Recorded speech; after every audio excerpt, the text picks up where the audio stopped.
Hello and welcome to another exciting episode of Cartoon Calamity. We are your calamities. I'm Connor Kelly. This is Lily O'Connor. Woo, we're low energy today, apparently. Nice. We are. Let's go. We're on solid energy. You know, we're on good vibes. We're good vibes because we're on some Summer Wars vibes right now. We're gonna be talking about Summer Wars. This is a Patreon requested episode. It is. So, Mark Breen, who is on our Patreon for €25 a month, and part of the €25 a month tier, as is our Calamity tier, is that you get to pick any animated thing, whether that be a TV show, a movie, a music video, a short film, whatever. You can pick an exclusive episode just for you. So this episode's producer is Mark Breen. And out of all of our lovelies, you're our favorite. Absolutely. Not to shit talk all of the other lovelies. However, who are all our favorite out of our listeners. Yes. But Mark Breen is like the best one. Our favorite child. Yeah. The one that's going to college. The rest of you are going to the priesthood. It's a noble pursuit. No, it's not. Don't be in any illusion. You all suck. Mark is the one going to be a doctor. The rest of you are going to be priests. And he'll resent us for our pushing him so far. Both in the vein of the Philip Summer Wars, our jokes about family expectations are coming into play. And also we're kind of slightly veering away from our classic formula of talking about usually Western cartoons. Because Summer Wars is an animated feature film. An anime, apologies. It is. It's an animation. Yes, it's an anime. It's directed by a man called Mamoru Hosoda, who you've probably done the research, but I'm intimately familiar with for a number of reasons. Yeah, Hosoda directed the Digimon film. Directed the Girl Who Leapt Through Time, Wolf Children, and was nominated for Best Animated Feature for what is it, Mirai? Yeah, I haven't seen it. So. That's the one of these I haven't seen. Neither have I. Which is unfortunate because it is the one that is the nominated for Best Feature. The Oscars are meaningless, particularly the Best Animated Feature category. So fuck it. Yeah. Like it's, ugh. Anyway, this is recorded like a few days after the Oscars, where Wolfwalkers was fucking robbed, and Soul actually won Best Animated Feature. Yeah, I'll be fair. I'll be like, I'll own up to it. I haven't watched the Oscars for years now. I just kind of get. No one did. The ratings dipped dramatically. It was very funny. That's hilarious, and I'm actually very glad about that. So, with Hosoda helming the film, it was produced by Madhouse. And you know Madhouse, all right? If you're an anime fan, you know Madhouse. Madhouse worked on Trigun, Perfect Blue, The Girl Who Leapt Through Time, Paprika, Cardcaptor Sakura, Hajime no Ippo, Beyblade, Monster, Death Note, Claymore, Black Lagoon, 2011, Hunter x Hunter, Season 1 of One Punch Man, and No Gun Life? No Gun Life, yes. No Guns Life. No Guns Life. No Guns Gun Life. Head Guy. No good. I'm thinking No Game, No Life. Apologies. And basically, they are known for their Sakuga.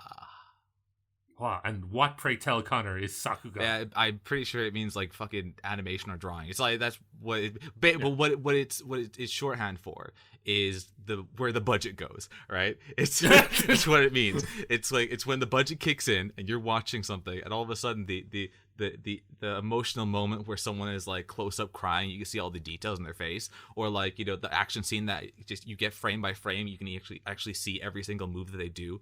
Think like the crazy shit at the end of Naruto when like Naruto and Sasuke are fighting. Bad reference for you, unfortunately. Think when Spike Spiegel is fighting that dude in the I know what Naruto is. Fuck off. But yes, if you've watched anime, you've watched Sakuga, you see Sakuga. Even if you watch like classically traditional Western animation as well, you'll see Sakuga. The moments that like are most impactfully animation heavy, where like a lot of detail is being put into. Anytime Uncle Ruckus talks in the Boondocks. True. That's all this Sakuga is. That's the budget. Summer Wars ranked 7th place on its opening weekend in Japan, grossing over 1 million, and then going on to gross over 18 million worldwide. On to the cast of this film. We're just blanket apology for the pronunciation that's about to occur. Yeah. And Mark, you're my favorite lovely, but God fucking damn you. Choosing a film with an ensemble cast. That Oh, there's so many characters in this fucking movie. And like they all have a moment, and that's the fucking most annoying part. So if you don't know them all, it's like balls. Okay. And I wanted to basically, I watched the entire film dubbed because I felt like it was kind of in line with talking about the English actors that we've been like speaking of throughout the rest of this whole series. Because I assumed that you would be the one watching it like subbed, right? No, I watch it dubbed. I prefer dubbed anime generally. Oh, whoa. Yeah, a lot of people expect me to prefer subs, and it's like I find the whole dub versus sub argument stupid. Yeah. It's really dumb. It's like it's literally just preference. It makes no real difference. There are bad dubs, but there are also bad subs, which is an aspect people ignore. But no, like especially for movies like this, which generally get picked up by bigger studios, the dubbing is usually really, really good. The localization was handled by Warner Bros. Studios. Yeah, exactly. So it's that. So for example, like as well, Studio Ghibli is handled by Disney. So they don't cheap out with their voice actors. They get like properly really experienced people. Usually also some live action actors just try and get their name out. Like for example, just off the top of my head, because we're talking about Hosoda, Howl's Moving Castle had Christian Bale, for example. And it's that type of deal. So that they don't mind putting money into getting really quite big name actors and people who are involved in a lot of projects like this, which. So for movies in particular, yes, I will probably watch the dub over the sub. Oh, yeah, very fair. Yeah. So on to the cast. Kenji, our main character, is voiced by Kamiki Yonosuke, child acting prodigy, and voice of Tachibana Taki from Your Name. Oh, yeah. Nice, cool. His English voice is Michael Sinterklaas. Voice of also Tachibana from Your Name, the English dub. That's really cool. Yeah, Nisuke is voiced by Sakuraba Nanami. Sakuraba Nanami. Yeah, thank you. And is voiced by Brina Palencia. Oh, they're really fucking you over, huh? Brina Palencia, voice of Tony Chopper, and Mamoru from My Hero. Voice of Minoru from My Hero.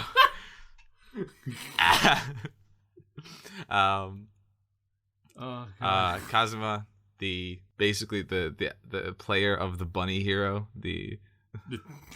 of King Kazuma, is. You sound so done. I'll get through this. Is voiced by Tanemura Mitsuki, the voice of Mac, and the voice by. You got this, buddy. Is voiced by Tanemura Mitsuki, and also voiced by Maxie Whitehead, the voice of Alphonse Elric after Aaron's voice broke, and Juzo Suzuya from Tokyo Ghoul. Oh, nice. Wabisuke Jinoshi, voiced by Saito Ayuma. Saito Ayuma. You flip those motherfuckers. Oh, yeah. I'm sorry. Respect. Oh, I'm pronouncing it right, but you fucking give out to me for romanizing the name structure. Fuck That's off. Right. Playwright, director, and actor. Voiced by. It's also a voice in the English dub by J. Michael Tatum. The voice of Tenya is. It's Tatum, actually, and I know that because I've met him.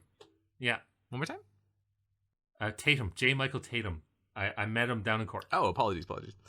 J. Michael Tatum, voice of Tenya in My Hero, and Rintaro in Steins Gate. Rintaro? Yeah. The main dude. The main guy from Steins Gate. Yeah. Anyways, Takashi, and I'm not gonna. I just every single person after this point is a Jinochi. Okay, I'm not saying that you're not getting the rest. All right, just getting first names at this point. All right. Yeah. My finger's bleeding from how many times I've written this goddamn name. Takashi is voiced by Yukawa Takahiro, and also voiced by Todd Habercorn, the voice of Nazi Dragneel, Death the Kid, and Grey Matter from Ben 10. Oh, fucking nice. Damn right? We should do Ben 10. Oh, we really should. Bet would be really fun. Yeah. Yeah. Jesus. What a great show. Yeah, I feel like it might actually hold up a lot better than I think it does, you know? No, Ben 10's fantastic, genuinely. It's really like it's one of the better kind of shonen-esque English animations. Then we have Noriko, voiced by Iko Kanazawa, and Colleen Klinkenberg, voice of Momo from My Hero and Heirs of Scarlet, as well as Monkey D. Luffy. I don't know which dub, though. I don't know if it's 4Kids or the other dub or Funimation. I think maybe Funimation. It's probably Funimation because she's quite heavily involved with Funimation. We nearly got her for Akuma one year. That's awesome. Yumi is voiced by Nakarisa. The voice of Makoto Kono of The Girl Who Left Through Time. And also voiced by Monica Rita, the voice of Tsuya Asui. It's a real. Monica Real? Yeah, not Rita. Oh, yo, what the fuck did I say? Yeah. Apologies. I have it written down here properly. I don't know why I did that. So many names. It's okay. She's one of the more like known voice actors working right now. Yeah, Monica Real. Monica Real, the voice of Fruppy, right? Froppy. Fruppy. Bruh! Froggo. Frog girl! See ya. Clean take. And voiced by Monica Real, the voice of Suya, Fruppy. Suyu. Suyu. Yo. Fuck my life. Man, fuck Mark. Yo, I hope he's enjoying the suffering. I have to. No, it's voiced by Takaku. It's voiced by Takashi Takashi 69. Takashi 69. Straight off of that plea bargain. Oh Jesus Christ! Yeah, he is a snitch. Yeah. We're good. Nana, voiced by Takaku Chigusa, and voiced by Caitlin Glass, the voice of Winry Rockbell, and Saki Nikiado from Zombieland Saga. Oh, nice, sweet. Then we have Mariko, voiced by Nobusuwa Mako, and Shelly Kaylin Black. Apology if I'm mispronouncing that. Voice of Liza from Made in Abyss. Oh, nice, excellent. Nice, thank you. I got one for you there. Sake is voiced by Sake, the good old Granny Jinochi. Sake, voiced by Fuji Sumiko, and Pam Doherty, who is the voice of Big Mom. Oh fuck! Yeah, gotta stop clicking because I'll like keep my mic a little bit. But yeah, voice of Big Mom. No, really, Big Mom. Fucking hell. Okay, yeah. Powerful energy. Masaku, voiced by Nakamura Tadashi, the voice of Charlie from Charlie's Angels in Japan. One, yeah. And voiced by Barry Yandel, voice of Mr. 2 from One Piece. Oh, that's a pretty obscure one. Swan Ballet one, that's the... I'm well aware. Yeah, Bonkley. Yeah. Then we have Mansuke, voiced by Nagai Ichiro, voice of Netero from Hunter x Hunter in Japan. Yeah, and voiced by John Swayze, the voice of All for One in My Hero in the English. I met him in Dublin, really? I believe. Yeah. Yeah, we get Tasuke, voiced by Kobayashi Takashi, and go on. and John Bergmeyer, voice of Kurama from Naruto dub. Naomi is voiced by Yamagata Kari, the voice of Corpse Bride in the Japanese dub of Corpse Bride, and is also voiced by Lydia McKay, voice of Boa Hancock. Oh fuck, cool. Mommy. Yeah, damn right. Shota is voiced by... This goes on so fucking long. Shizumi She's a Yuta. This all of these like gaps where I'm fucking up, I'm gonna like be cutting together. So this is gonna like come together at least at like 10 minutes. All right. Shimizu Yutaka, and Mike McFarland. Mike is the voice of Tailman from My Hero. We have Richi, voiced by Kirimoto Takuya, the voice of Cracker from One Piece. Who's Cracker? One of the newer Big Mom Pirates. From Big Mom Pirates. Yeah, I remember. Yeah. And voiced by Chuck Huber, the voice of Android 17. Nice. Then we have Rika, voiced by Tamagawa Sakiko, and Cynthia Kranz. Cynthia, the voice of Chi-Chi in Super. I don't know if she's the original Chi-Chi. Anyways, Kiyomi is voiced by... is voiced by Tamura Tagame and Jennifer Seaman. Jennifer Seaman. Seaman. Okay. Seaman. Seven? Seaman. Seaman. It's unfortunate. Yeah. It's or very fortunate. Who knows? Tatsuhiko is voiced by Itakaru Bitsutaka. Christopher Sabat. Christopher is the voice of All Might in the English dub. And Piccolo and Goku, and like this character isn't a big character. And they got Christopher Sabat, who's like he's a big name. Yep. So we have Katsuhiko, Kunihiko, and Yorihiko, who are all like the brothers who are like all respectively very big named like male voice actors that have each one respectively doing more work more recently, I think, than the former. And all three of which are really only minor characters that appear in like the middle to end of the third act, which is fucking crazy. God. Kenichi is voiced by Nakamura Hashiya and Patrick Site, who's the voice of Dio from JoJo's, and then Yorihiko is voiced by Tanaka Yoji. Oh my god, Yoji and Robert McCollum. Robert is the voice of Rainer in Attack on Titan. Oh wow, okay, big heavy hitters, really. And there we go. That's the whole ensemble cast, and we're never doing an anime again. No, fuck Mark Breen. I know at the start, at the very top, we said, hey Mark, thanks for subscribing for €25 a month on the Patreon, which anyone can do, and you can subscribe to your own and get your own episode about any animated feature you want. But also, fuck you, Mark. You fucking dumb bitch. But in sincerity, that I hope you got all of that, because we're going to be rushing through a bit of that as well, and also feel like Kenji did, because when Kenji's introduced the entire family, I equally didn't fucking remember most of their names, and I've written them down. I do my usual thing where I just know them as like, oh, that's fisherman, that's baseball, that's firefighter, that's fucking train conductor. Cool, got it, unreal. So we get an introduction to the acid-soaked fever dream of Oz, the digital world that allows us to basically do everything in Oz. Yeah. Through that, we're kind of introduced to the Digidestined. I'm sorry, I'm just going to talk about Digimon for an hour. It's hard not to. It's really hard not to when the entire thing is practically the story of the Digimon movie with family. It's Fast and the Furious meets Digimon. And like Han is the only crossover character between those two franchises.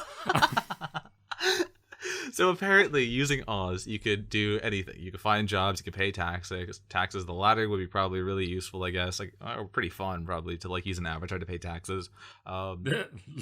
We get then the news warning that an asteroid detecting satellite is like having malfunctions. Ooh, Chekhov's gun. I wonder if that will come into play later on in the film. Ooh.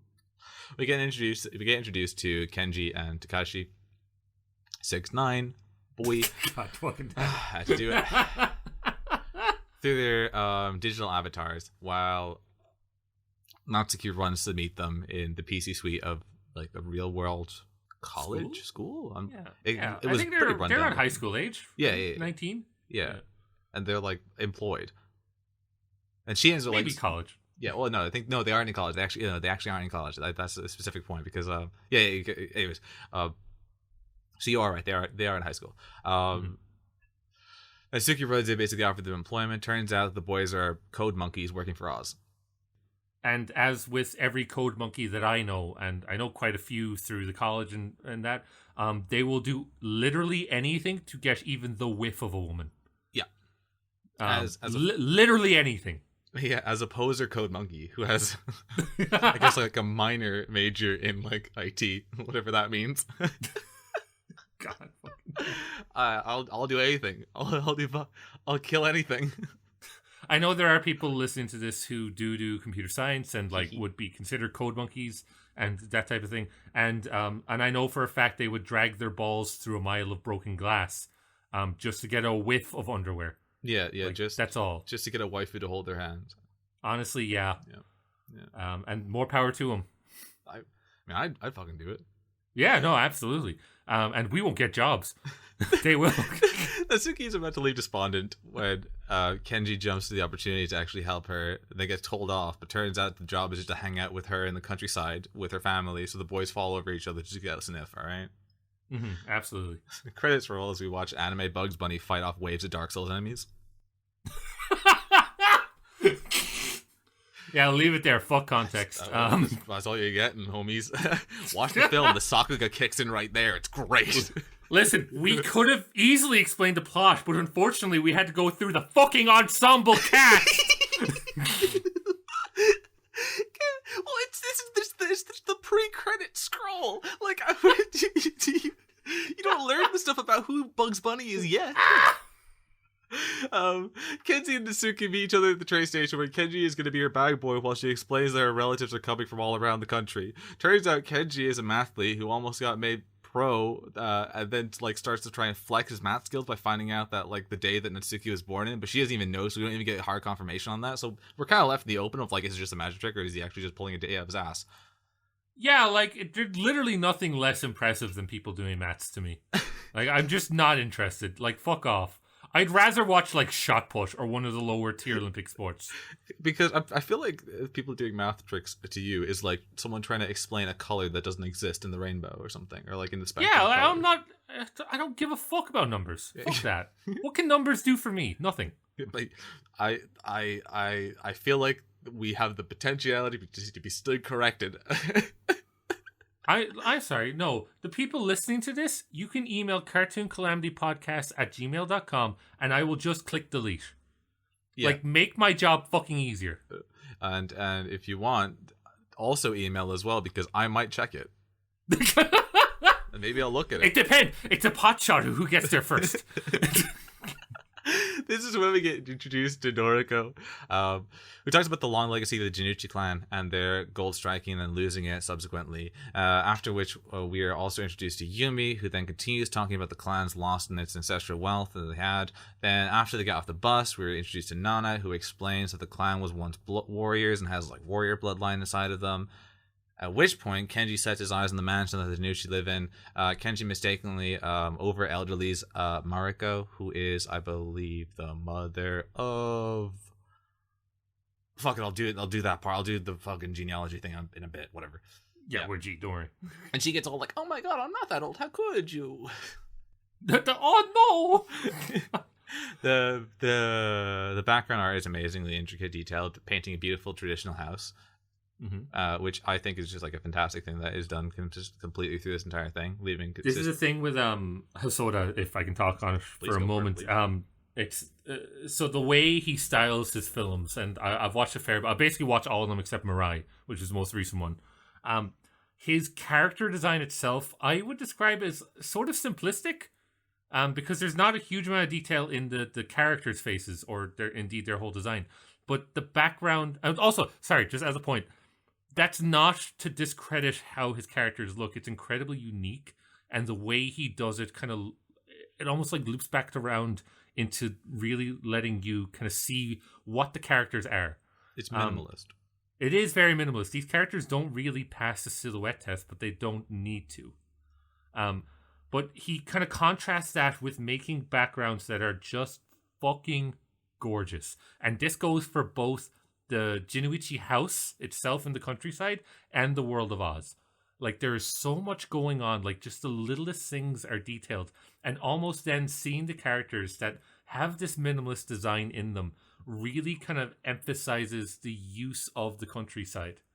And, like, placing these characters in there. They don't really belong, but they are still important. At which point we get the... Natsuki introduces Kenji to her grandmother, Sake Junichi, who...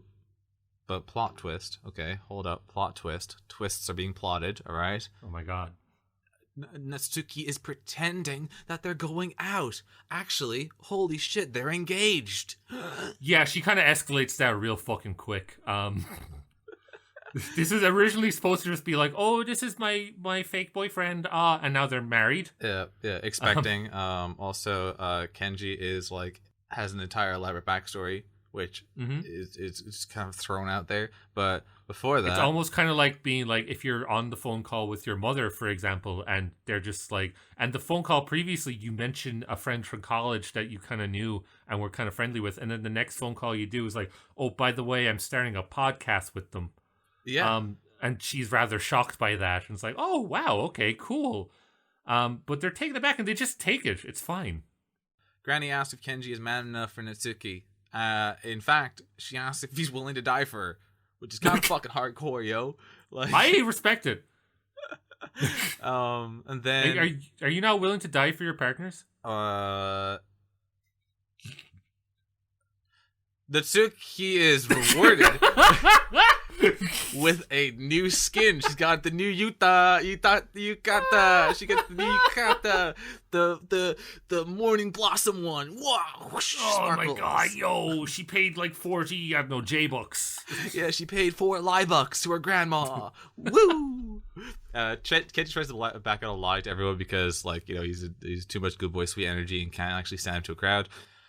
But once Natsuki holds his hand, homeboy is a goner. All right.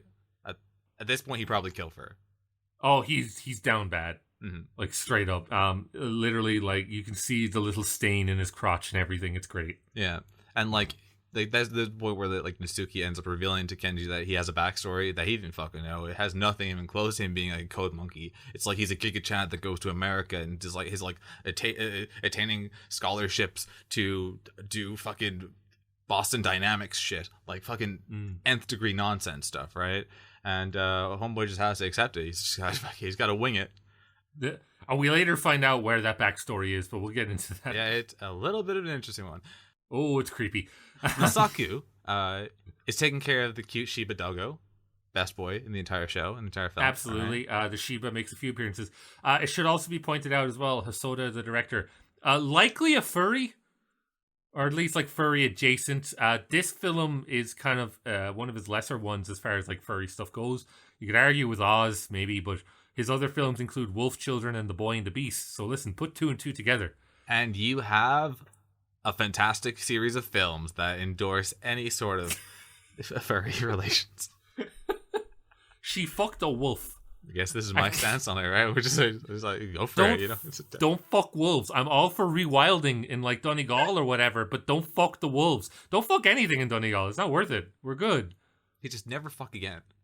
Just don't fuck. Celibacy all the way. The Catholics were right this whole time. Misaku is the doctor of the family. The Masuke arrives bringing a truck full of fish. Misaku is the fisherman. Oh, that's so disappointing. Of the family, all right? And he's followed swiftly by Rika and Rishi on like a motorcycle. Also, one of the Jinochi clan is pitching at a baseball team. I think he's like playing in high school championships or something, or collegiate championships. Yeah, it's pretty big over like baseball. I think we've mentioned this in a cartoon before, but baseball is very big in Japan. Oh yeah, I we mentioned baseball in Hey Arnold because that just exists there, but it just surprises me that like it's so big in Japan. It's just like crazy. Yeah, there's a huge market for it. It's like it's one of the national sports, I believe. Latin sumo. Awesome. Yeah, quite contrasting. Yeah, no, very different. All the rascals that were watching the game go wild and tell everyone that Ryohei won. Ryohei is one of the Janushis. I didn't actually mention him in the initial part. There's also like 2 other like of the little like like disgusting hellspawn creatures that are also voiced as well. But honestly, they have like 5 lines, and all they do is really just like cause more problems. And also, Ryohei is ultimately his B subplot is like a fun narrative through line that happens for the entire like story, where like all the actual events within the film kind of one-to-one mirror the commentators that are going through Ryohei's entire like baseball game, so that in a manner his through line B plot acts as like a analog for the events that are happening to everyone in the actual Joichi clan through the entire rest of the story. That's basically all of that. Okay, so I'm not going to really mention it again, even though it happens almost at like the midpoint of every act as well as the finale of every act. What I love is like how much you now hate Mark despite never actually meeting him. I love Mark. I love Mark. I just want to make sure that I have expediency after having to list every single character in this fucking film. All right, that's what I want. I want a little bit of expediency. Then we meet Tasuke, who's fixing a light with and Naomi is helping him. And then we have Class Raider Shota, who shows up angrily while we cut to the kitchen, where it turns out that Mansuke only brought squid in 3 boxes. Just like squid for breakfast, lunch, and dinner. Yeah, I don't like squid. I think it's because of Old Boy. I watched Old Boy when I was quite young. Or no, he eats an octopus. Never mind, I like squid. We're good. Very classic film. Also, I hate Shota, so I think both of us realized that we found something we hated in that same sequence. Yeah, I just hate him as a character. I know he's like he's like a sweetheart boy because he's like simple minded or something, and I guess he kind of has like a bit of a crush on his like cousin or some shit or some sort of like weird overprotective who shit. doesn't? And anyway, nothing but silence. Just I don't have a crush on my cousins. Just as a point, that was a joke. No, I know. That was a feed line and a punchline. We're good. And now we get to the family introduction scene. By the way, okay, fuck this movie and how long I had to come do cross-reference voice cast. Right, I really didn't do that much of an intricate job, considering that like alone that took me about an hour to do, and ultimately I didn't really actually talk about most of the original Japanese cast, who have credits corresponding to like half of them being like prolific actors and like in different serial dramas that I don't know at all. I have no idea of any of them, but also that a few of them are actually like classically trained like Japanese traditional theater performers, and some of them have just like spawned out of like the fucking ether and are just doing this film, which I don't know. I don't know who's who in that matter. And I pronounced all of your names incorrectly. I apologize for that, but we're gonna have to like butcher that together to make it a good thing. Welcome now to the introduction of the entire cast. We're introduced to Richie and Rika, who are Mariko's kids, Tasuke and Naomi, who are Mansuke's kids. Then we get Shota is Tasuke's son, and Kiyomi his wife. I think his wife, because she's pregnant with. No, she's not. No, they're siblings. I apologize. No, they're siblings because she's the mother of Kazuma, who is the bunny boy. Then we get Mansuke, who has 3 sons. Huey, Louie, and Dewey. Yorihiko and his wife Noriko, Kuniko and his wife Nana, the Katsuhiko and his wife Yumi. Also, the demon spawns all have their names. I don't give a fuck. Then Kenji's asked if he got all that, and I ask you listeners, do you got it? Because I don't. My co-host is broken. All for €25. And you can do the exact same thing to me whenever you want for €25 if you subscribe to our Patreon. The whole family get to talking about the lives of Kenji's backstory, and all. They have like a kind of fun, bustling, big family meal thing, and that's the big thing that I have to like give the film credit for. That it really well emulates what is a family dynamic at a dinner table. There's a lot of like motion and like interesting and excitement, but I think it's like a credit to the artistic direction that none of it seems like it's like claustrophobic or overcomplicated. That all of it seems to like flow seamlessly, and that's a fantastic thing. As someone like coming from a bigger family, because I have this big fucking Catholic family from Northern Ireland, like legitimately I have over 100 cousins, like first cousins. So like it is something like quite impressive. So I've been to these big family reunion dinners. And they are exactly as chaotic as you would see in Summer Wars. So I don't know if like some of the animators come from that type of family, because I know Japan has historically quite low birth rate, but you know, whatever, you know. But the way it's shot in this, like you said, the flow is so fucking perfect. I really am quite curious to see what like the storyboards would look like for this film, because I think it would actually be very, very impressive. because usually storyboards are kind of minimalist. Storyboarding itself is usually used to just get the beats of the story and how to lay out things for the animators later on. But this one is so fucking intricate. Like I would love to see them, genuinely. Yeah, no, the saying every frame of painting works perfectly for this film, I think. Yeah, completely. And not only that, it has the two aspects of one, the countryside, and then two, the world of Oz, which we haven't even fucking covered yet. Like, it's yeah, which I think was like the ultimate intent, wasn't it? Like the duality between like yeah, absolutely, real world connectivity, online connectivity, the interplay between like local family ties as well as like global communal family ties, and like the interplay of those themes together. That's like the overarching thematic through line of this piece. Yeah, we'll get into it because there's a massive plot moment towards the third act that kind of, I think, ties into the themes of the film, but we'll get to it. Granny Jinochi has a Renegon and is able to tell if like men have good bloodline and the powers to basically keep their clan strength together. Mensuke goes on about how the clan is full of warriors and then keeps regaling about We're just talking about Naruto now! I'm sorry that we talk about like clans and samurai and ninja fighting each other, okay? It's gonna eventually just turn into like me talking about like Naruto and Bleach, or at least something like that, right? Fuck's sake. Kenji is absolutely awestruck by the story of like Mensuke, the fisher guy, who's just like going on about how like, you know, we won the battle, we had super powerful blood. That's a terrible butchering of him. He actually does a fantastic performance of it. It's really, really good, and it's really, really interesting and captivating. And I too would have been jaw dropped listening to it. Right.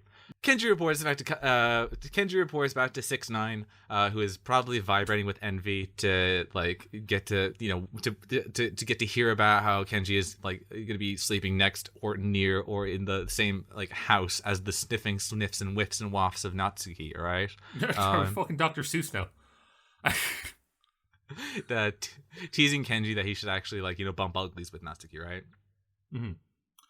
Yeah, like one of the uncles is strangely obsessed with the kids having sex. And like I get they're 19, which yeah, they're legal, but if one of my uncles did that, I would just kill them. But just which again is going back to Naruto, kill your clan. Yeah. And what you'll do is you'll only leave one member of your clan left, who will then seek vengeance on you. Well, I need to further my own plot, you know.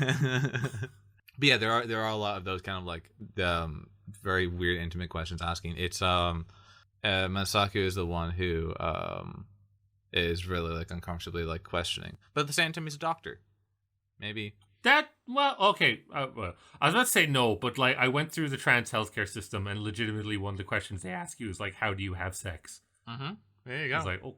Okay, well, that's a very specific case. There you go. You see, yeah, and like all good. No, doctors, don't fucking you see me. You fucking Steve Crowder lookalike. Fuck off. They just want to know about you bumping uglies. That's all it is. Kenji bumps into Natsuki, who is naked scene, and he freaks out. Woo, naked. The black sheep of the family shows up. Oh yes, yeah. Dilf. Yeah, Wabasuke. Yeah, Wabasuke. He's cool as shit. I really like him. Even if he is a bit of a bastard. Yeah. He's introduced playing the best boy, which makes it kind of hard for me to hate him initially. But through the entire actions that he kind of has for most of like the scene subsequent, I kind of like hate him a little bit. Because he just seems like a bit of a dickhead. Although at the same time he's super suave, so it's kind of like really difficult. And also his his voice works so good, right? Like if you're hot, you can get away with anything. And like he's hot. He is hot. I would fuck him. Or he would fuck me, rather. Yeah. Everybody is hella tense, but Natsuki breaks it by going up and hugging her uncle. We get to the background on Wabasuke, who sold land to go to the Americas to live it up, and like, you know, make a name for himself. Which was kind of a bit of a fucked up thing to do, considering that like I think his grandmother expected him to like. I think grandma Jinochi, not his grandmother, because that would be his mother figure. Anyways, half mother. Because he's a bastard child to her husband. The way you're speaking now is like when his nose bleeds and he's trying to crack the code, and it just goes on fucking autopilot. Yeah, I'm trying my best to make sure I got all the, because this fucking family tree is like fucking ant like termite mines. All right, it's like it's fucking insane. All right, it's bonkers shit, right? And that's not even getting into the scene that happens at the start of the fucking second act, where we end up finding out that like fucking Granny knows every fucking person in Japan. Okay. That is only the second act. God. Yep. This film's fucked. This film's long. It's an hour and a half. It's a very normal runtime. It's 2 hours long. It's not. It is. It's an hour 40. It's an hour 45. Yeah, so we're both right.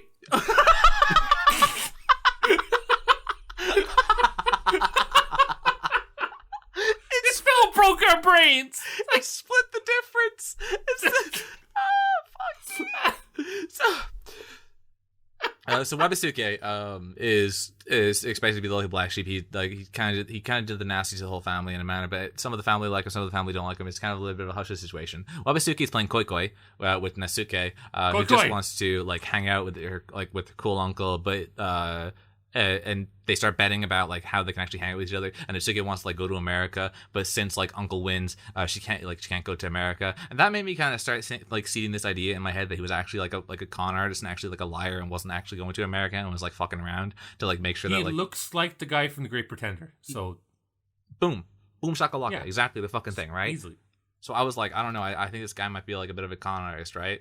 I wasn't sure. Mm-hmm. But turns out he's actually a bit of a sweetheart ultimately deep down. So Koi Koi, TLDR, is a tile matching point accumulation game where players take turn creating sets of match tiles like poker hands that build up points. If the player makes a match, they can continue the hand by build more points by like saying Koi Koi, which basically means continue, but giving their opponent an opportunity to build a set of like cards themselves, and their points in that scenario is doubled before they continue building a score themselves, right? Before the person who said Koi Koi originally builds like more hands, right? Or more Yaku, right? If your Yaku totals over 7, you can double the points, which leads to a potential opportunity where like you can get quadruple points by like doubling from 7 and then doubling from a Koi Koi. I think. I don't know the hands, I don't know how it works ultimately. Ultimately, it's kind of like a really cool tile matching game, all right? Yeah, it's like picture-based blackjack. Yes, mixed with poker. And fucking Uno as well. Fuck it. No, it's not. Sure. There's no Uno drop card stuff. Because the only times that you it's as connected to Uno as Snap is connected to Uno. Yeah, it is. But wait, I'm pretty sure it's not though, because you just put cards on the table. Burr. You just see like steam going from the back of your head. If you can see me right now, I'm bleeding out both my nostrils and I'm trying. So that's Koi Koi. I hope you know how to play Koi Koi after this because I still don't. I thought it was a fake card game until I did a bit of research into it for this episode because I've watched this film before. I was like, okay, Koi Koi, it's like fucking Yu-Gi-Oh or some shit. It doesn't matter. No, it's real. It's like, it looks really strange, but maybe listen, it's just the culture. I still don't understand like fucking Texas Hold'em or some shit. If you play poker like I play poker, which is with like a set of hands beside you so you know if you're actually winning or not, yeah, it's probably going to be the exact same game. Ah, sweet. Just with like pretty swans. Yeah, pretty much, yeah. Nice. Kenji gets some Future Diaries Matrix shit sent to him, and he has to decode it. But then then we get like a beautiful series of panning shots of the environment, which like are a little bit like overly lustful, I guess, in a manner for like they just like indulging in the scenery. I feel like if you have it, you might as well flex. I guess it's like, well, we have budget left over, so fuck it, let's go. Let's do it. Slow pan shot. Kenji's then woken up by the gremlins, who show Kenji that he's actually like hacked Oz and has ruined it. Like it had it just fucking destroyed last night. Kenji's clearly freaking out that he's like probably a cyber terrorist now while he scrambles to like ask Kazuma for like his laptop. Also, I forgot to mention that Kazuma exists. Kazuma is in like the closet playing video games. That's what happened last night. All furries are gay, apparently. I don't know. I think that's what Connor was saying, but read between the lines. God fucking damn. Only between the lines. Somehow Kenji was able to solve the internet and hack it. Yeah, there's a lot going on in this movie, and like there is the hacking subplot mixed with like the in-universe martial arts tournament that you have to be good at real martial arts to do well in. Yeah, but you have to be good at real martial arts to be able to type well enough to use the martial arts. As we know, Shaolin monks are also code monkeys. I like to think it's like Quap. You know the game Quap? I was thinking more like you get an attachment for the Nintendo DS where like it plugs into you like you're doing mocap. So somehow Kenji jumps into Oz and then tries to get ask the hacker nicely to get his account back, but turns out the hacker is like a piece of shit and looks like, Mickey Mouse, which is kind of funny. Mm-hmm. It's Bugs Bunny versus Mickey Mouse. Woo! I know Mickey Mouse is evil. Who knew? Who know? Who would have thunk? Who would have thunk it? Then we get some sweet Sakuga. So that Sakuga, as Kazuma is like anime Bugs Bunny coming in like full on lunatic style, trying to kick the head out of this wannabe corporate mouse. Yeah. I would have preferred if Bugs Bunny actually did have like a black belt in anti-gravity karate. Yeah. It would have been Elmer Fudd would have just been fucking bodied straight away. We could have gone Bugs Bunny at Final Destination by now. It would be so fucking cool. The Hellspawns show up again to distract Bugs from his gaming, allowing evil Mickey Mouse to like eat some Tamagotchi and Digivolve. Layers of references going on there. Yeah, more sweet Sakuga. But the little shits distract our boy and get him KO'd, only for the Oni to fall for the good old look behind you trick, allowing Kenji to fucking yeet my boy out of here and get out. This whole like sequence was lifted straight from a film called Digimon Our Wars. So we vaguely referenced that Hosoda was a director on Digimon for a long time. And one of his best films was the film called Digimon Our Wars, which, if you didn't know, the plot to Our Wars was that an evil virus Digimon takes over kind of this massive scale social media network in the Digimon universe and steals everybody's accounts to crash a satellite into a nuclear station in Japan. Mm-hmm. Now, if that sounds familiar, that is just the plot to Summer Wars. Yeah, exactly. Welcome to Summer Wars. Exactly. But it was Digimon Our Wars our first. Yeah, Digimon Summer Wars. Now we're watching Our Wars. Digimon Summer Wars. God. But just replace King Cosmo with like Greymon. Yeah. And there, you have it. Yeah.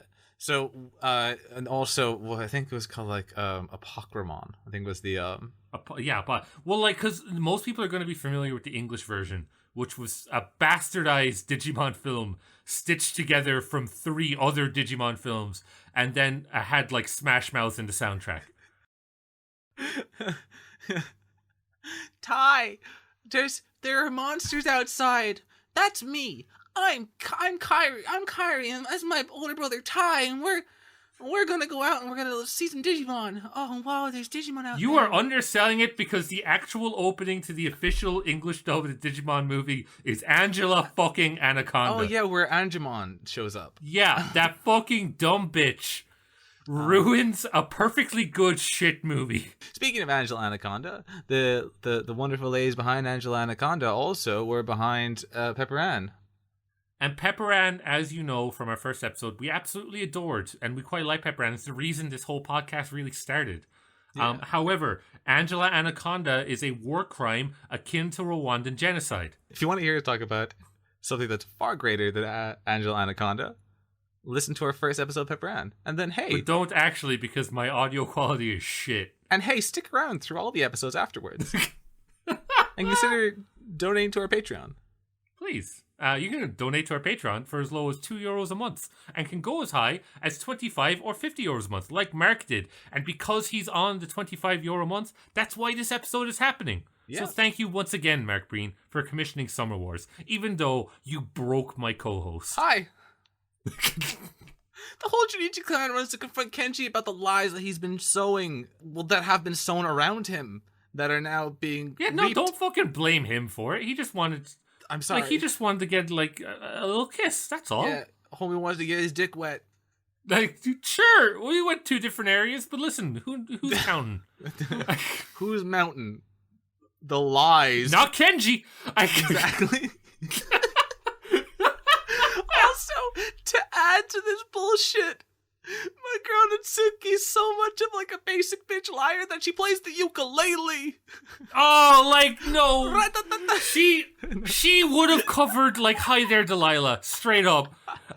No disrespect to people that actually can play the ukulele. It's a fun instrument and it's actually great, but it's a funny joke. I mean disrespect. Some disrespect to them. Okay, I'm not gonna walk like a little bit. So Takashi 69 deciphers that the bad guy's an alien and it's bars.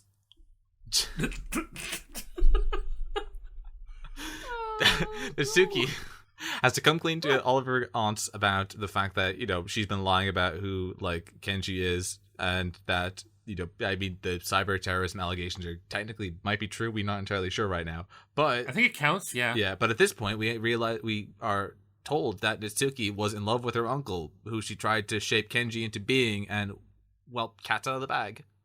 Yeah. Wabasuke. Wabasuke. Natsuki probably does have a bit of an incestuous crush on Wabasuke. Yeah, but they're half related. That's still bad. Really bad. I don't know how to break that to you. There's still a little bit of blood there. Step uncle. You seem to be trapped inside of the washing machine. You know, maybe I have a thing for the Habsburg chin. You know? I want blue blood. Only blue blood. God fucking damn it. Kenji ends up apologizing to Grandma Badass, just basically explaining that, you know, his tragic life story background, that he's just a sad, lonely boy that is really happy that the family, like, the clan brought him in to, like, you know, have a family meal. And everyone, even the dog, is heartbroken by him getting arrested. One of the uncles is a cop that we mentioned, and he's obviously very firmly on the side of Natsuki, almost to a weird level. Yeah. However, he is a cop, so tough shit. It's like a lust Venn diagram. That's not how Venn diagrams work. It's like a lust letter V, where Shota is trying to get Natsuki, who's trying to get Wabasuke. You could just say triangle. But Wabasuke isn't after Shota. Oh, true. Well, we don't know that. I am pretty sure all he lusts after is the sweet, sweet feeling of code and validation. Oh, no. Natsuki is so, like, touched by, you know, Kenji being, like, a real human being and not just her, like, figment of imagination, like, whatever she wanted to be, like, constructed into, that she actually runs after him. Meanwhile, in Oz, the probe is being hacked, which could spell disaster, while the internet is also being scrambled and everything is going bonkers. Emergency services around the country are being prank called. Natsuki and Richie show up to tell Shota to release Kenji because the traffic is so bad that there's no point in trying to arrest him. Richie also suggests that it could be terrorism, and we get the reveal that it's like Love Machine. Or wait, I think it was further when Takashi 69 said that the thing was called Love Machine. Fucking damn it. It gets me every goddamn time. But yes, the virus is called Love Machine instead of a Pokemon. Which is like, I mean, it's filling everyone with love. And by love, I mean hate. And by hate, I mean just kind of sowing chaos and a little bit of like craziness. Yeah. He looks like sexy Vishnu. Hell fucking yeah, he does. Holy shit. He looks like that. He looks like that dude from Skypiea arc in One Piece. Enel? Yeah. Okay. God, I fucking hated Enel so much. Just the fucking weird ear stretcher thing. I think that made me weird out by ear stretchers. I don't know. Yeah, sure. The lightning powers were fine. I can deal with that. Yeah, lightning powers are badass as fuck. Yeah, 100%. 100%. I don't know. The Admiral did it better. I can't remember his name. The yellow guy. Oh, yeah. Lightning Mafioso. Yeah, jeez. Yeah. Lightning Ronald McDonald. Got it. Cool. So, Love Machine is going wild, hacking everyone's accounts for some reason. Like, Oz is like the fun, like, foundational to everyone's existence in the world. So, like, everything. Imagine if, like, Facebook was what Mark Zuckerberg wants it to be. That little slimy fucking creep. Yeah. You know how when TikTok was about to get banned in America because China was taking data from people because, like, dumbasses in the CIA were TikToking their fucking passwords, right? Mm-hmm. Imagine that everything was in one database from that. Like, everything was that there. Like, all of your codes. Not only like president launch codes are fucking in the same fucking database as, like, I don't know, like my weird porn collection. Okay, like that level is a fucking. Well, that's stupid. Just real life. But what about the movie? Yeah. So the movie is ridiculous because it's one network, not multiple clouds. Okay, which is like fucking more logical, right? So at which point, Granny is all like fucking hella ready for war.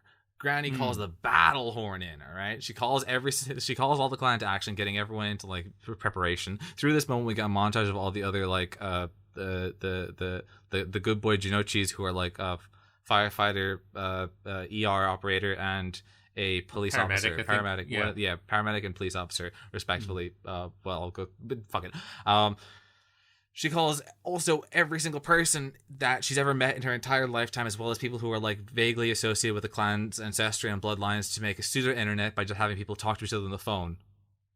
Yeah, so she properly like has the fucking the imagine if the Epstein Black Book had an opposite. Like it's the Jinuichi White Book. Like you get everyone, you get every single fucking person, and she fucking blows the horn of Gondor, and everyone called. Yeah, Everyone's in this. Granny is a badass, alright? Like, yeah, Granny comes down with the fucking money in the bank briefcase and takes the presidency. Hell yeah. Like, it's hers. And, like, jokes aside, for a slight moment, this scene is the contra, thematically and visually, and thematically and stylistically, to everything within Oz. Because we mentioned briefly that the interplay of the ideas of, like, I guess, naturalism in the real world and the real world communities and connections versus the artificial communities and connections. This moment, we have like a montage of all like the letters, all the different pictures of people together, all the like little notebooks that have people's phone numbers in it, everything. All the while Granny is like narrating, like expositing elements of like history between each of these connections, which works perfectly to frame the tone and theme of like natural communities, right? Like local mm-hmm. communities, the ability for people to like interact with each other in real life, like IRL shit for normies, right? It's beautiful. It's fucking beautiful. It's really well done. Like the montage sequencing is really fucking hard to do on a normal day, but to do this in an animated film with so many different fucking moving parts, like Eisenstein is looking on with joy at this weird Japanese man who's making movies. So Love Machine is getting confused by the power of friendship and is able to recognize that everything is like coming back to normal that he's trying to break. Mm-hmm. Turns out Kenji didn't actually crack the code because he got the last letter wrong. So he's not a criminal, but still a genius because he hacked the second code. The chaos is back to normal as Ueda High is the winners of the basketball. Basketball.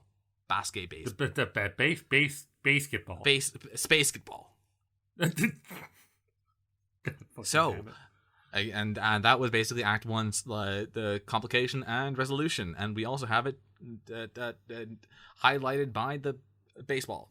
Again, that's all I'll say. It's been a through line. It happens. I don't know if that was actually Act 1, but like we mentioned, the acts in this are... You can't really put acts on this movie. I think it's Act 1, isn't it? Because then we get like the first moment of like Oz being stopped. Being kind of stopped. And then maybe comes back. I don't know. The structuring in this film's kind of weird. Not bad, but just weird. Yeah, even though the Oz is like mania was fixed, right?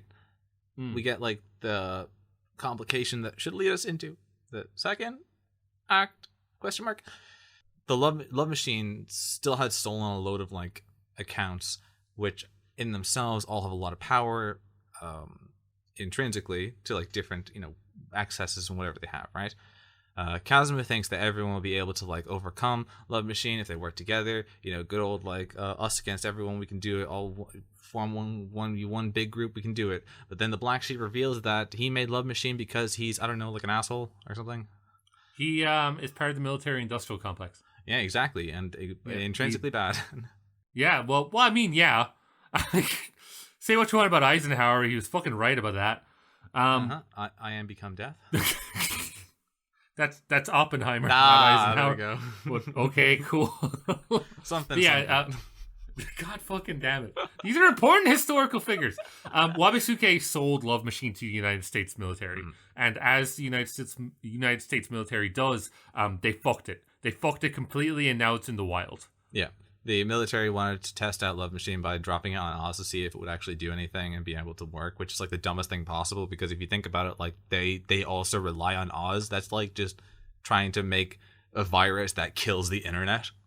Imagine using a private contracted thing in an active zone that you yourself uses, and then that thing actually does something quite bad.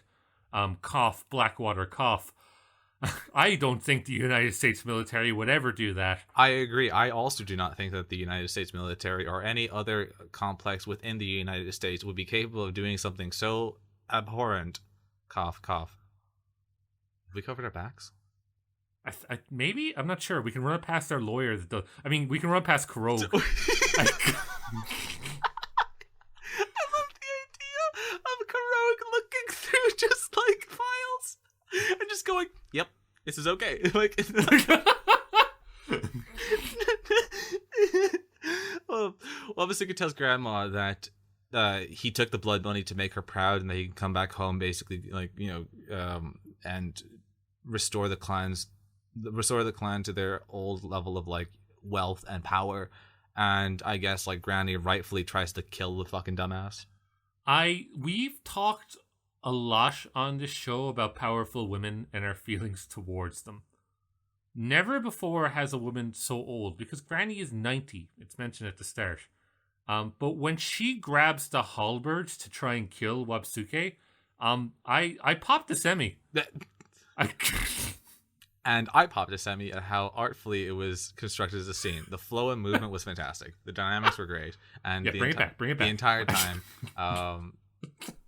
that Tsuki still wants to fuck her uncle. So it's kind of like It's very strange. Is also upset that he's gone, even though he built the bomb like to ruin the world, and he has become death.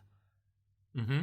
So Natsuki ditches Kenji, even though Kenji was brought there to help Natsuki cover her ass so that she could look good in front of Grandma.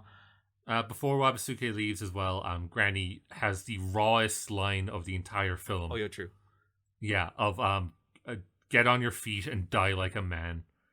It's like that's old school mentality that I quite like. Just like, if you're gonna die, fucking face me, you fucking dickhead. And 100%, he grabs that motherfucking glaive and just like fucking stands up with it. And I'm like, holy shit, homie, don't cut yourself. At that moment when like Natsuki kind of like leaves, I feel a little bit like, you're girl, kind of like, I understand you're upset, but like, don't be such a stupid piece, like, bitch, please, like, control your libido. Like, what's going on here? Kind of a bit of weird feels you got. Stop wanting to fuck your uncle. Yeah, I mean, I don't think it's that hard to like not want to fuck your relatives, right? Yeah, apparently. I mean, like, yeah. Genji and Granny play Koi Koi. Part 2, Koi Koi the Return. Koi. What the fuck is this random game that just keeps being brought up as a through line through the entire thing? I hope this has some importance later. Maybe it will. Who knows? Probably won't. Quirky. I don't know. This is a gun, and its owner is Chekhov. Yep. This is Chekhov's second gun of the guns that are being Chekhoved. Chekhov has an armory. It's really annoying. Granny and Kenji gamble over the game of Koi Koi. I wonder if this is some sort of deep-seated allegory for the entire plot. Oh my god, I have no idea. Where Granny bets that Kenji will look after Natsuki, which is kind of like what, betting on something you don't own? I don't know. Anyways, I mean, that's the entire basis of the housing market. True. Kenji sleeps restlessly and is woken up in the middle of the night by Best Boy, who ends up like signaling the death of Granny, and now we have a very somber scene that plays out afterwards, where we like see everyone in a very simplistic kind of like outlines mourning the death of Granny. Right, it's somber, it's beautifully toned, it takes a lot of time. It's meditative, and it feels the same texture as classical Japanese cinema, which takes its timing and works within the moment, lives within the moment. Yeah. I think I want to say it's wabi sabi, but I'm not sure. Yeah. Feng shui. Yeah. It's also this is all taking place at like nighttime or like very early morning. It's still dark outside. It's very, very hard to animate in the dark without making it look like trash. So just a fucking massive props to the animators who did this and made it one of the most gorgeous scenes in the film, despite it taking place just in a room as opposed to their entire virtual world where they can do anything. Yeah. But this one scene, it's such a break from everything else that's happened. Because there, even in the more dramatic scenes before this, like where it's revealed that Love Machine was created and sold, there's a certain amount of almost comedy and like nice movement to where I take it seriously, but there's still that element of, oh, everything will be fine. But this takes you from that moment. And props, this, because that requires everyone on the crew. That requires all the acting, the sound design, and particularly the animators to make that so. And like you said, it takes a lot of their Cues. it takes a lot of their cues from Japanese cinema. And what's that done? Like, it reminds me of, say, Tokyo Monogatari, which a lot of people have on their best films of all time list, and for good reason. We afterwards, after this like little sobering moment, we get the revelation that Granny probably died as a consequence of Oz being hacked, which sows an element of like disdain for Wabasuke afterwards. And a little bit of a bitterness in it sows a bitterness towards Love Machine to incentivize the characters to have some sort of like drive to face it again, right? There's a really beautiful moment. It's only a small moment because, as we said, one of the uncles is a doctor, and obviously is the first one on the scene and was actually monitoring Granny, but his app went down, essentially, his monitoring app. But because what I like to do with anime is I watch it dubbed, but I watch it with the subtitles on. So the translation are on the subtitles, but the dub has different dialogue. And the original one implied that the doctor just didn't know if Oz was the reason, if Oz going down was the reason that Granny died. Yeah. And it's just, he has this look on his face, because we mentioned Hosoda's minimalist design before. But the look on his face was that of just dejection that I've seen with a lot of doctors. I've spent a lot of time in hospitals, particularly when I was younger. And I've seen doctors who obviously just came out of something that was rough on them. And like, you study for that long and you become a member of society that is so skilled and so valued. But then you face a situation where there's nothing really you could do.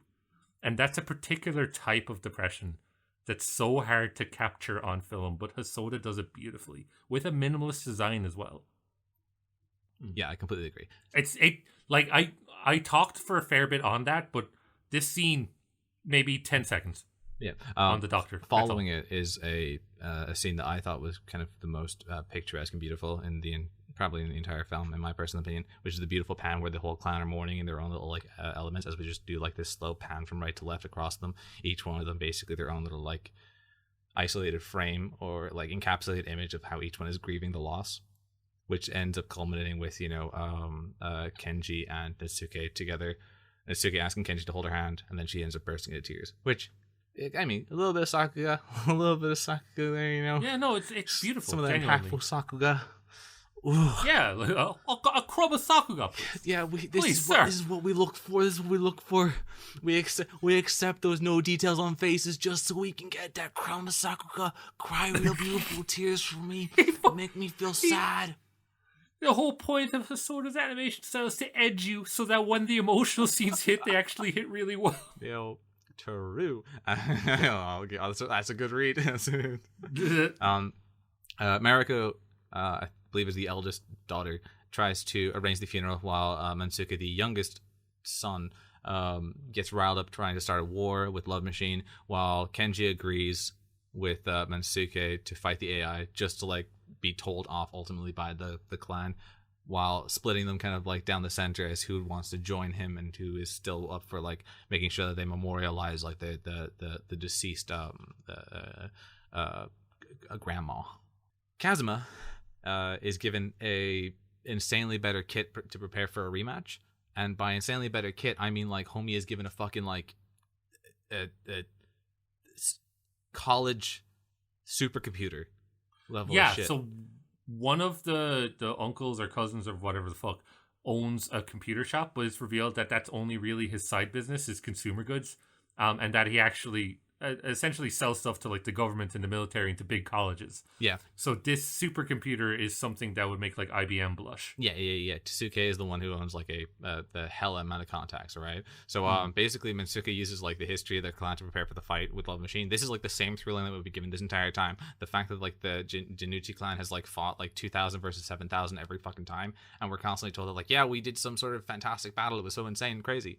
Tatsuki, the one that brings the supercomputer over there, while Mansuke brings a giant boat that allows the computer to be charged because it runs off of like fucking water power or something.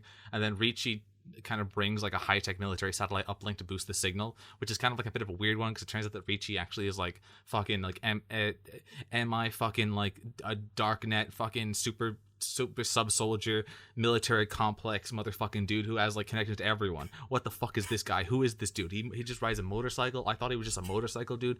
Turns out he's like the military head honcho dude. What's going on? I think you have a crush.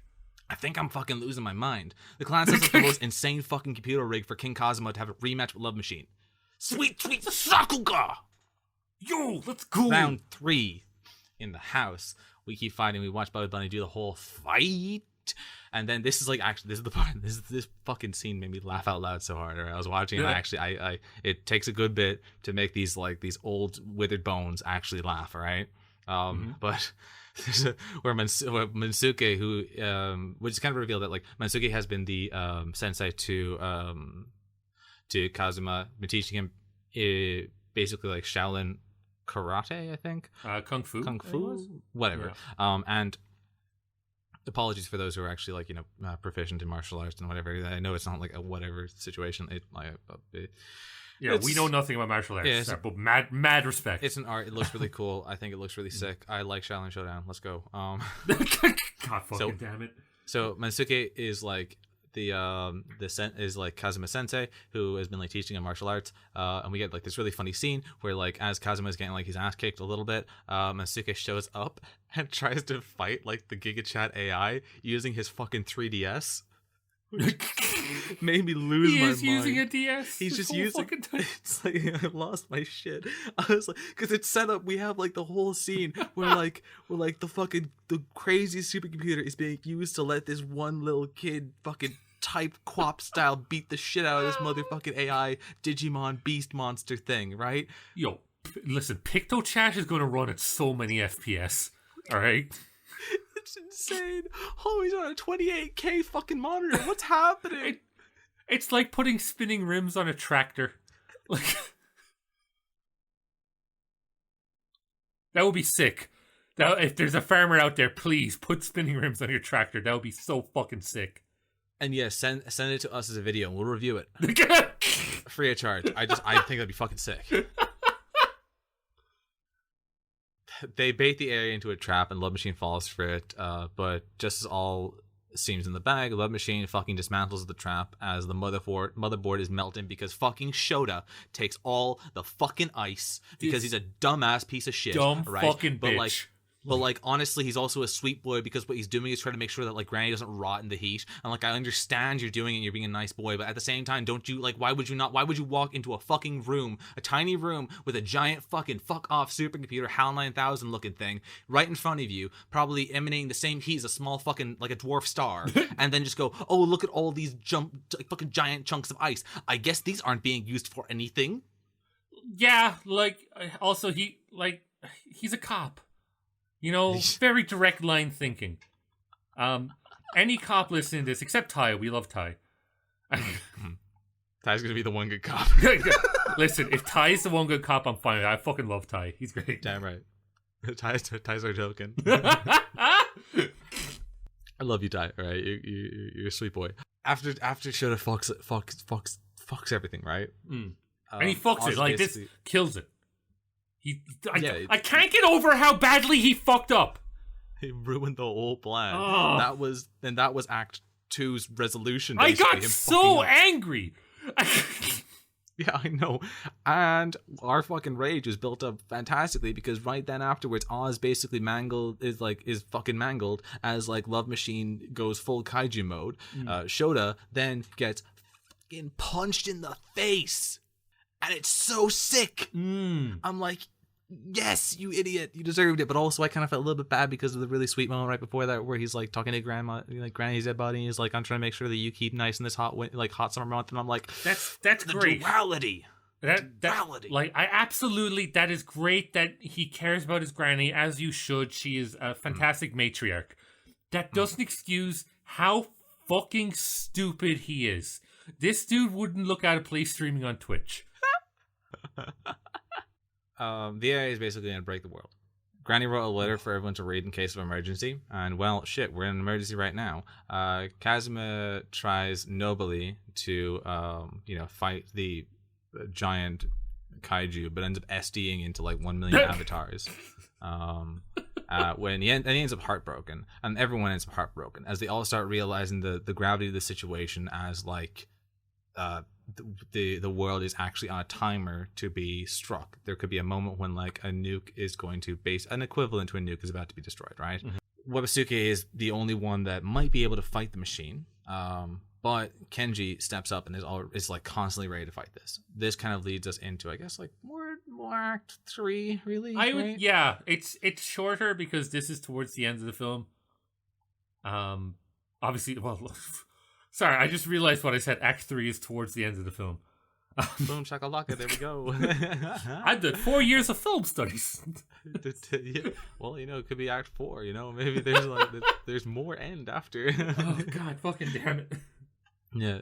Natsuki solves the code in the phone that Wabasuke left. Basically, homie is like hella disgruntled that Granny basically kicked him to the curb. Is like being all like upset boy about it. Then Natsuki cuts through his bullshit, tells him that he loves Granny and Granny's dead and the like world is about to like be destroyed. Mm-hmm. So his world is equally destroyed and rattled. So homie fucking bolts back home. Granny's will basically talks about how Wabasuke is actually a beautiful child, and it's very moving, talking about how like he was taken in from a bastard like element of the family that would kind of like deject him ultimately, and basically is being treated very well, even though he still himself feels like an outsider ultimately, which made me completely 180 on my actual like feelings on Wabasuke, which like goes to show that this film is written so fantastically that I was able to like instantly like a character within like 30 seconds. Fucking emotions. I was very moved by it, and it was a beautiful scene. However, Wabasuke's entrance back to the house, where he fucking Richard Hammond flips his car over and over again for no reason. Yeah, he breaks land speed records just to get the fuck there. It was actually kind of a low point because it broke the immersion so much. It was really funny. Yeah. I thought it was fucking, it was great. It was hilarious. Wabasuke pays his respects, and according to the will, everyone eats like dinner together, and we learn that the old battle that we've been like told about 4 or 5 times before, I'd say things like 4 times roughly, that's been like hailed as like the big Jinochi like amazing moment, was actually a loss for Jinochi because all of them just fucking got bodied by like 7,000 dudes. That's what happened. So like we're just like the entire time it's like, wait, what was the fucking point of that?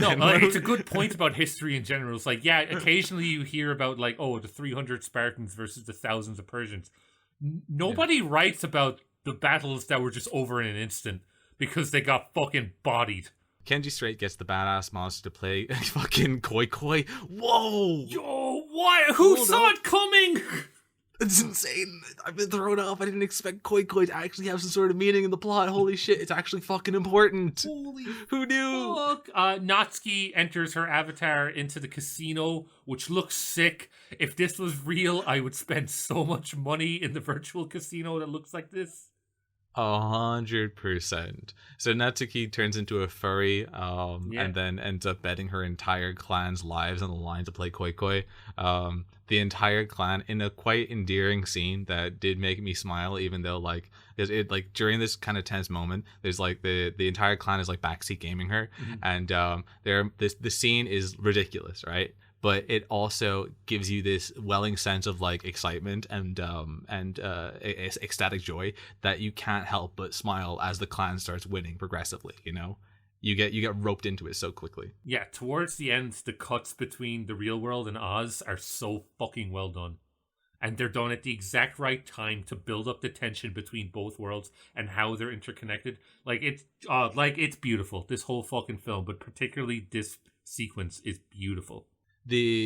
At which point we get like a no moment, and oh shit, Natsuki can't place the minimum bet because the AI won a hand. The AI Koi-Koi'd her too quick. and got too many points.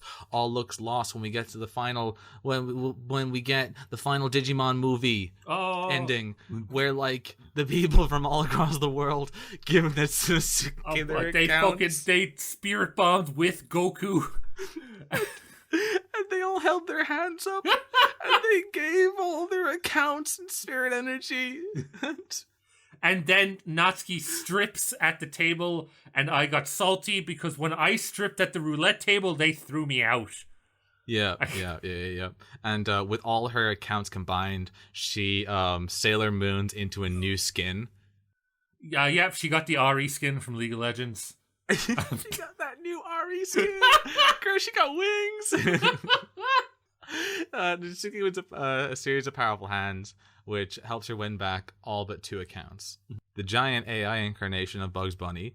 Well, actually, right now it looks like the one of the antagonists from season 1 of Digimon, like almost exactly like.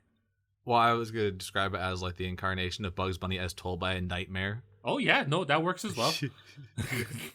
I mean, what is Digimon but Nightmare Looney Tunes? Fucking yes! Holy shit, that's so fucking on the point. Yeah.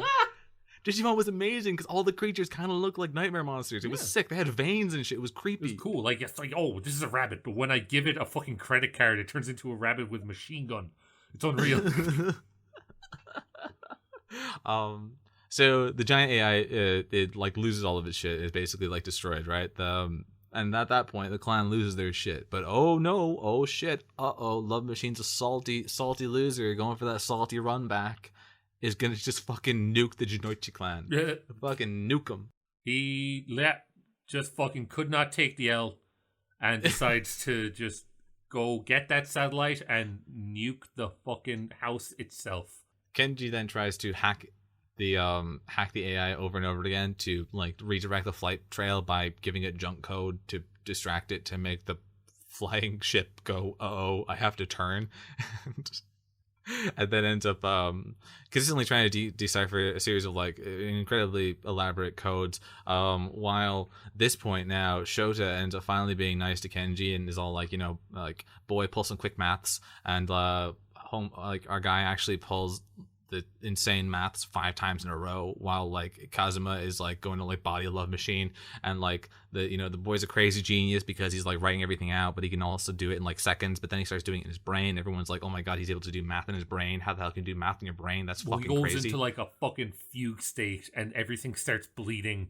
And it's a really cool scene, but ultimately undermined by the fact that he's just doing maths. Yeah, and also I have to feel an element of kinship to him because my face also did the exact same expression as I was trying to read off the entire cast list of the show.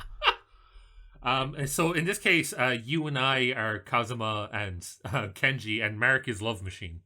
Respectfully, yeah. And at this point, you fucking hit Love Machine with the force of 3 suns. And scatter him. Oh, like Love Machine becomes the fucking jobber of the year. Like, Homeboy is just fucking Little Mac. Like, he gets denied completely. Like, a really nice straight punch. And it's just so fucking satisfying. Oh, and I wish I could do that to Mark. If you pay 25 euros a month, we'll threaten you live on the show. That's right. And also, we are just big tsunderes, okay? That's our big issue, okay? We love you too much, but we just don't want to show it, baka. It's not like I like you or anything, baka. So, Kenji starts typing in code just in time for the satellite to hit off course, saving the day and stopping the clan from being aced. Except that also a significant portion of the countryside is still destroyed. And the shockwave itself damages the house quite substantially. Yeah. Assumedly, an amount of agriculture is kind of lost in that moment, but I don't think any lives are lost because it isn't mentioned. And if they are actually lost, then the film glosses over that. And that's pretty cool. I agree. You heard it here first, folks. Cartoon Calamity endorses civilian casualties.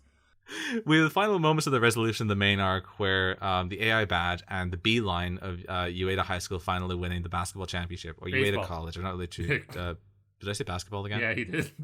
I'll keep saying basketball because Kuroko no Basket is in my mind right now. There's also a baseball anime, I'm sure. There definitely is. No way there isn't. Yeah. Ueda High School or college or whatever you dudes in wins the baseball championship. Sports ball. Let's go. Sport ball. The epilogue plays out with the funeral slash birthday celebration. Also turns out that Natsuki and Kenji are actually going to go out now, which is like, woo, everyone's super happy about it. It's amazing. Except the cop, who I believe is still salty. Yes, still salty. Yeah. Natsuki kisses Kenji on his cheek, and homeboy dies of blood loss. Everyone starts laughing. And then a scene that actually kind of spooked me and was like, holy shit, what the fuck just happened? Was the ghost of Granny possesses the funeral picture to like change her face to a laughing one, which like legit, it just like fucking threw me off. I was like, holy shit, what? This is Houseu this whole time. Who knew? No one's gonna get that Lauren reference. might. As if that's the most obscure reference we've done in the show. Fuck off. It's up there. I'm just glad it's not me only doing them. And roll credits. That's the end of the movie with Granny's haunted portrait. This film is beautiful. This film is incredible. An absolute delight and a wonder to watch. It's almost 2-hour runtime. Seems like an absolute breeze. You don't notice the time flying through. We made jokes about the difficulty of noticing like the acts like structure, mostly because of the length of them and the amount of information that's kept within each one. Because each act could in itself be a standalone like OVA, with how like well structured it is in itself, leading to the next one, the subsequent one. Yeah, like we talked a lot about how chaotic the whole plot is, and it is, but it's still so well done. Like, it's clean. You can tell this was edited a lot, and it went through so many script editors and so many storyboard artists to make sure that while this plot does have a lot going on, it all comes united. And I don't think there are any plot points kind of left up in the air. No. Thematically, the film beautifully intertwines the themes of family in the local sense with the community of family and their respective meanings to the people around them and their connections to those around them further, and how that intertwines the people ultimately have this like web work of interpersonality. The film also is steeped in while playing with the juxtaposition of the similar elements of community on a macro sense with the interconnected way that we all live our lives now in an internet media or an internet age, right?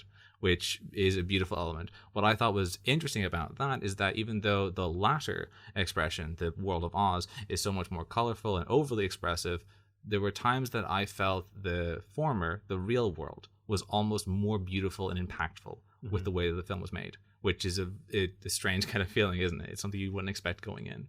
It is, yeah. And that kind of connection to the traditional world is kind of done through Granny, because when Granny dies, there's almost this sense of, oh, well, we have to do everything on Oz now, because that's where the problem is. Because initially the conflict in the real world was between Granny and Wabsuke. Yeah. And obviously Wabsuke goes and does his whole character arc, and that's grand. And Granny dies. But with Granny's death comes this kind of unity between people. And we see that actually these two worlds can coexist. And I think that's really beautiful. And like you said as well, the way the real world is animated, despite the fact that Oz can be whatever they wanted it to be, and it does that beautifully. There's a scene where they're trapping a love machine in like this kind of this house, this series of houses, and they filled up with water. It reminded me of like, Uzumaki, when like they make the giant string of like spiral houses. They can do that whatever they want. These are very talented animators, but the simplicity of the countryside just had this beauty to it, and you see that a lot with Hosoda's work, because he did it in Wolf Children as well to a great extent, and to a lesser extent he did it in Digimon, ironically, which is about digital monsters. But the way he uses, or the way he animates the environment has this way about it, and I don't know how to describe it, but it's just fucking beautiful. Yeah, I completely agree. The film is steeped in traditional Japanese cinema stylings. I feel like you can attest to that more than I can, because I believe both of us have studied Japanese cinema to one more grandly, more granularly than the other, I'll say. A little bit. Taking his time with his framing and taking its time with its pacing, its expression, and framing everything with extreme diligence. I'd love to know how long this film took to animate. Yeah, because I wouldn't be shocked if it was quite a while. This is you can tell by how we're describing it, but I cannot give just words to how beautiful this film looks. Mm-hmm. And that's not even to mention a really good plot with it as well. It's not just a pretty film. Yeah, 100%. God. The film takes place primarily in Ueda, and I believe the Jinoichi clan is supposed to be based off of the local Sanada clan. I don't know. I didn't go into any details about the history of those clans, but I believe that the Jinoichi clan being based off of a real life family within Japan was an intentional point to try and like anchor the, I guess, reality of the interconnectedness of people within like a more historical context, I guess. I get you. Yeah. The film was received fantastically, and I believe when it came to its like critical reception, people loved it, and we equally, I feel, loved it. Absolutely. This is my first viewing of it. This was amazing. Incredible. And yeah. I think, yeah, absolutely go out of your way to watch this. This is fantastic. And I think to end it, if that's okay with you, we'd like to say thank you to our sponsor, Mark Breen. Yeah, a special thank you to you. Yeah. This has been a wonderful experience. As much as you broke myself and my co-host with this stupid fucking family tree, Mark, of course, like we said at the start, subscribed on the Patreon for €25 a month, which gave him the right to pick any animated thing for us to review. And he chose Summer Wars, and thank you for choosing Summer Wars. This was excellent. Yeah, 100%. This was a wonderful experience. I hope you enjoyed it as much as we did. And yeah, awesome. This was Cartoon Calamity. This was your calamities. And have a good day, morning, night, evening, whatever you're having. And we love you. Yeah. Thank you so much to the Cartoon Calamity listeners. You make the show what it is, and we are so happy you are enjoying the show. Thank you so much again. If you want to contact us, make sure you get in contact with our Twitter at @cartoon_podcast or on Facebook, Cartoon Calamity. You will see us there. If you can't reach us there, we are on email as well, cartooncalamitypodcast@gmail.com. Email us with any queries you may have about the show, or just tell us how cool or bad we are. We just love engagement in general. And a special thank you to everybody on Patreon who subscribes to Cartoon Calamity. You are the guys who keep the lights on. You are the bread and butter of this show. And a special thank you to Lord Liquorcat, Charlene Rodriguez, Lauren Walsh Foodie, Olivia Ronan, Laura Doyle, Mark Breen, Ty Fleener, and Yasser.